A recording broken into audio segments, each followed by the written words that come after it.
Alhamdulillahi Rabbil Alamin. Nahmaduhu wa nasta'inuhu wa nastaghfiruh wa natubu ilaih.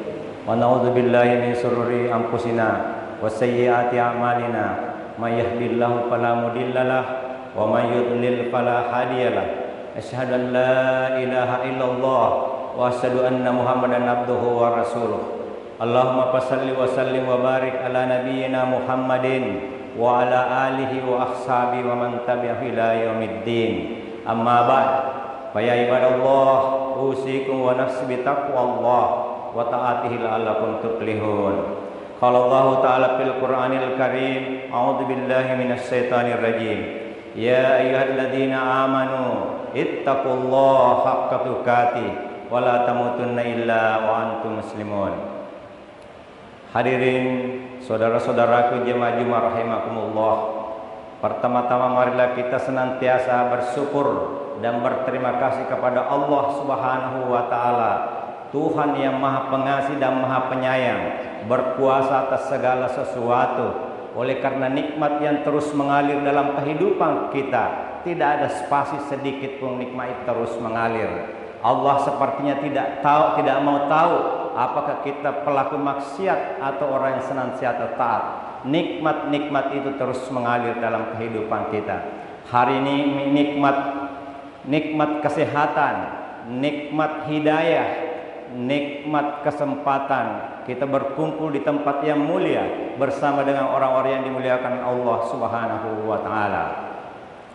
Selanjutnya saya mengajak untuk kita senantiasa berselawat kepada junjungan kita Nabi besar Muhammad sallallahu alaihi wasallam dengan kalimat Allahumma salli ala sayyidina Muhammad wa ala ali sayyidina Muhammad. Beliau adalah manusia pilihan, utusan Allah Subhanahu wa taala untuk datang memberikan kabar gembira sekaligus tuntunan sempurna agar kita bisa selamat di kehidupan dunia ini dan insya Allah tidak bermasalah di kehidupan akhirat kelak kemudian. Kita diperintahkan untuk berselawat kepada junjungan Nabi besar Muhammad sallallahu alaihi wasallam. Kalau Allah memerintahkan kita untuk salat, Allah tidak melaksanakan salat. Kalau Allah memerintahkan kita berpuasa, Allah tidak berpuasa. Allah memerintahkan kita untuk berhaji, Allah tidak melaksanakan haji. Tapi Allah memerintahkan kita untuk berselawat kepada baginda Rasulullah sallallahu alaihi wasallam dan Allah pun berselawat kepada baginda Rasulullah sallallahu alaihi wasallam. Innallaha wa malaikatahu yusalluna 'alan nabi sallu alaihi wasallimu taslima. Hadirin yang dimuliakan Allah Subhanahu wa taala. Setiap detik selalu ada peristiwa yang terjadi. Ada yang kita tahu, ada yang kita tidak tahu. Ada yang kita lihat, ada yang kita tidak lihat. Ada biji yang tumbuh, ada tanaman mengering, ada janin yang terbentuk, ada orang tua yang meninggal. Begitulah hadirin kehidupan. Manusia itu seperti pengembara yang terus berjalan melintasi siang dan malam, ditemani oleh jatah usia yang terus berkurang.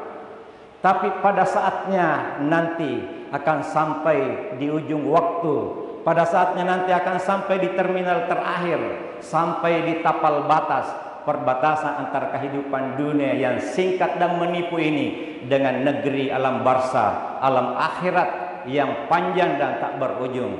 Karena itu hadirin yang dimuliakan Allah Subhanahu wa taala, saya sekedar untuk mengingatkan kepada saudara-saudaraku sekalian, jangan terlena dengan usia yang muda, jangan terlena dengan kondisi fisik, jangan terlena dengan kenyamanan amanah, jangan terlena dengan kesehatan yang kita miliki. Berapa banyak orang kemarin sehat walafiat, tapi hari ini tinggal nama saja. Berapa banyak orang tidur di malam hari, berlanjut di keesokan harinya tidak bangun-bangun. Berapa banyak orang yang menyaksikan nikmatnya mentari pagi, tapi tidak sempat melihat sunset di sore hari. Hadirin yang dimuliakan Allah Subhanahu wa taala.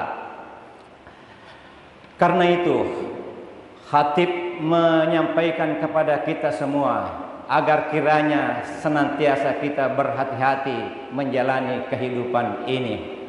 Karena berapa banyak orang yang terus berjuang mati-matian untuk memperoleh sesuatu yang belum pasti, tapi satu hal yang pasti yaitu kematian, tapi dianggap biasa-biasa saja, dihadapinya dengan biasa-biasa saja. Mereka terus mengejar dunia, mereka terus memburu prestasi dan prestise, mereka terus merancang proyek dan proposal raksasa, lalu melupakan Allah Subhanahu wa Ta'ala. Lalu kemudian tiba-tiba ajal datang menjemput nyawa, tiba-tiba malaikat maut datang menggulung sisa-sisa usianya. Harta yang mereka tumpuk-tumpuk tidak ada lagi nilainya. Keluarga sanak yang dicintai pun tidak mampu untuk melanjutkan kehidupannya. Sang penakluk sudah ada di hadapannya, malaikat maut sudah berdiri di hadapannya. Tidak ada yang bisa selamat dari sakaratul maut, hadirin. Mau dia jenderal atau brigadir, mau dia profesor atau guru kecil, tidak ada yang hebat di hadapan malaikat maut. Mereka kaget tiba-tiba didatangi malaikat maut. Inilah hari yang dijanjikan Allah Subhanahu wa Ta'ala, kullu nafsin zaikatul maut, semuanya pasti akan merasakan yang namanya mati. Tapi begitu kaget luar biasa, tidak ada persiapan, tidak ada persiapan untuk menuju kehidupan selanjutnya. Hadirin yang dimuliakan Allah Subhanahu wa Ta'ala, tidak ada yang bisa menyelamatkan kita di hadapan sakaratul maut yang begitu sakit, pedih, luar biasa. Rasulullah SAW menggambarkan bagaimana sakitnya sakaratul maut, seperti seekor kambing yang dikuliti hidup-hidup, seperti ketika ditusuk pisau di tempat yang sama 300 kali, seperti diletakkan mata kail di kulit yang basah lalu ditarik, terkelupas berdarah-darah, sakitnya luar biasa. Hadirin yang dimuliakan Allah Subhanahu wa Ta'ala, yang bisa menyelamatkan orang dari sakitnya sakaratul maut adalah amal-amal solehnya. Rasulullah Shallallahu Alaihi Wasallam bersabda, kalau Allah menghendaki kebaikan terhadap seorang hamba, maka maut itu datang dengan tampilan yang sangat menyenangkan, tampilan yang sangat menyenangkan.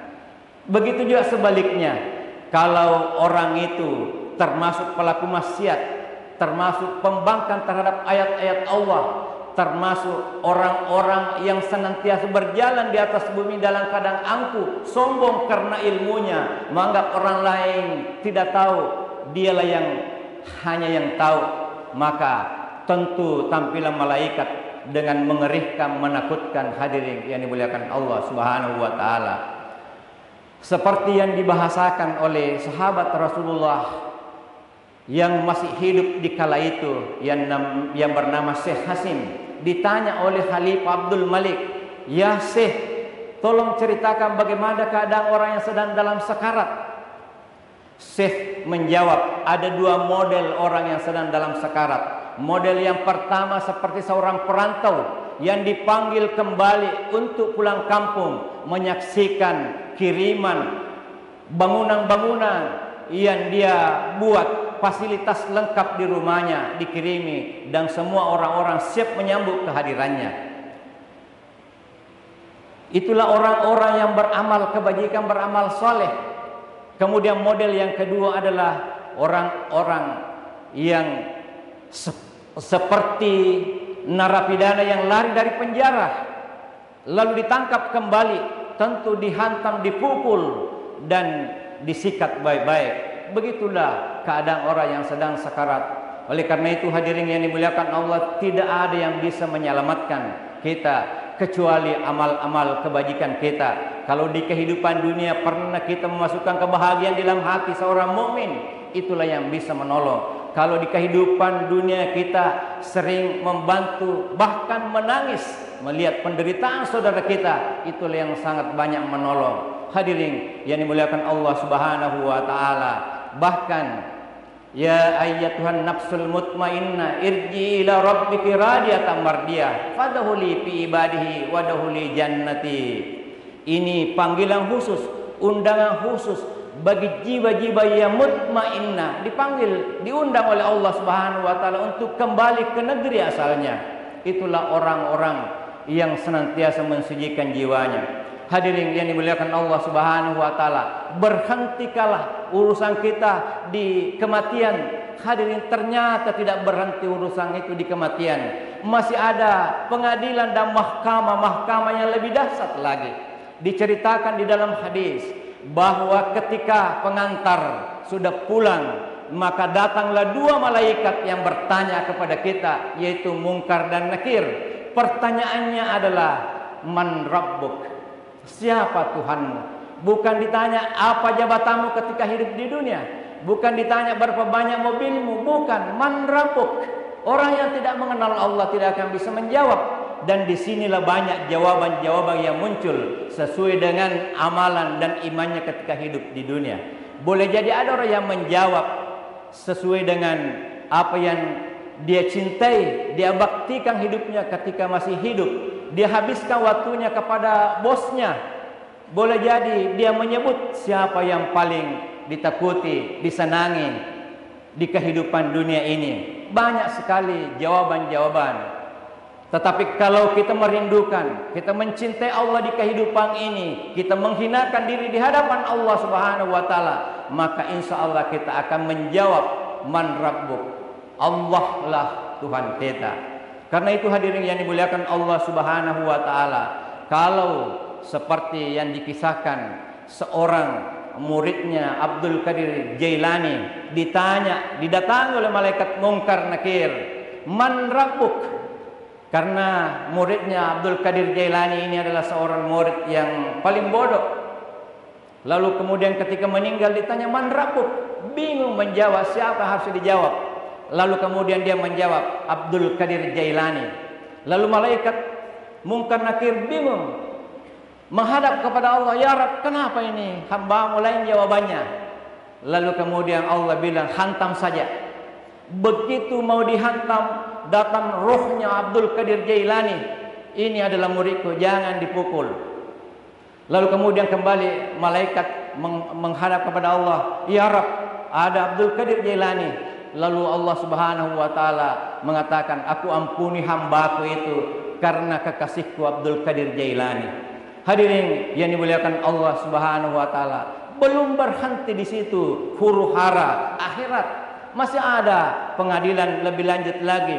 Bagaimana ketika trompet yang kedua dibunyikan, maka bangkitlah semua orang menuju lapang yang sangat luas, yaitu pada mahsyar. Bangkit setiap orang sesuai dengan amal-amalannya di kehidupan dunia ini.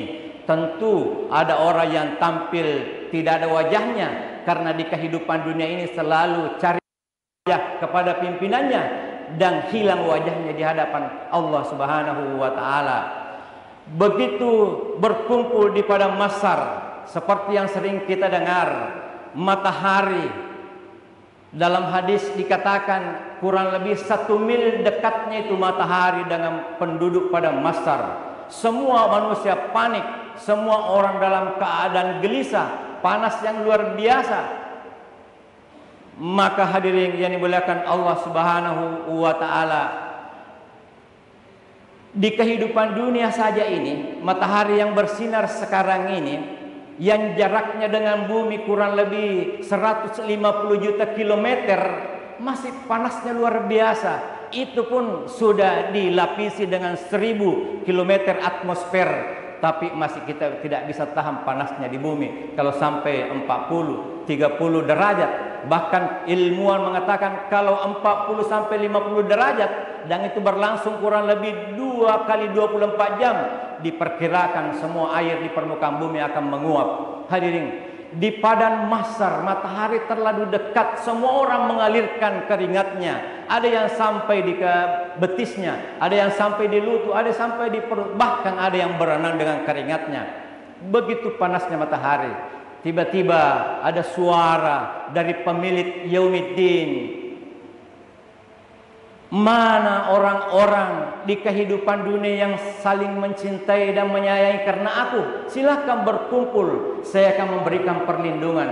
Dan itu dikisahkan di dalam hadis yang diriwayatkan oleh Abu Hurairah. Ada 7 orang mendapatkan perlindungan. Salah satunya adalah orang yang saling menyayangi, saling mencintai di kehidupan dunia. Itulah yang memperoleh perlindungan. Dikumpulkan lalu digiring menuju Al-Kausar dan meminum airnya. Dan sekali meminum tidak akan pernah haus selamanya. Hadirin yang dimuliakan Allah Subhanahu wa taala. Itulah sedikit gambaran bagaimana kondisi di padang mahsyar. Maka yang harus diperhatikan bagaimana kita memperbaiki kualitas ma'rifatullah kita.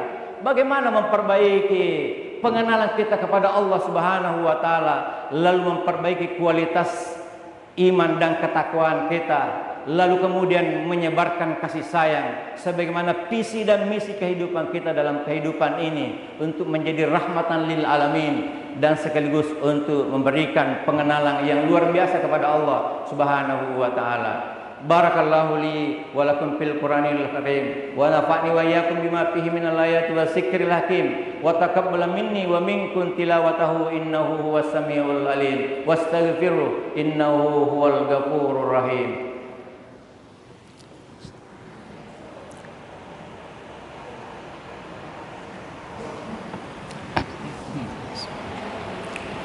Alhamdulillahilladzi an'amana bi ni'matil iman wal islam. Asyhadu an la ilaha illallah wa asyhadu anna Muhammadar Rasulullah.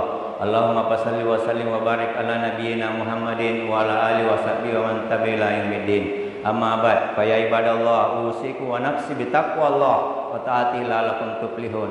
Qala Allah ta'ala fil Qur'anil Karim, innallaha wa malaikatahu yusholluna 'alan nabi ya ayyuhalladzina amanu shallu 'alaihi wa sallimu taslima. Allahumma salli ala sayyidina Muhammadin wa ala ali sayyidina Muhammad kama sallaita ala Ibrahim wa ala ali Ibrahim wa barik ala Muhammadin wa ala ali Muhammad kama barakta ala Ibrahim fil alamin innaka Hamidum Majid. Hadirin, marilah kita sejenak menundukkan hati dan pikiran yang paling dalam salat memeraya memohon kepada Allah Subhanahu wa taala. Allahumma ghafir lil muslimina wal muslimat wal mu'minina wal mu'minat al-ahya'i minhu wal amwat innaka sami'un qaribun mujibud da'waya hadiyal khayat.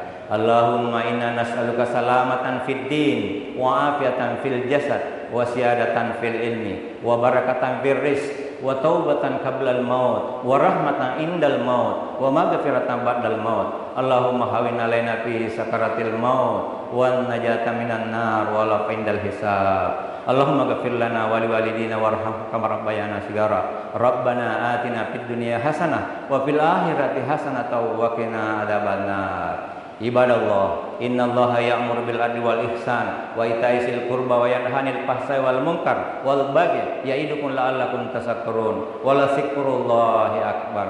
Aqimis shalah.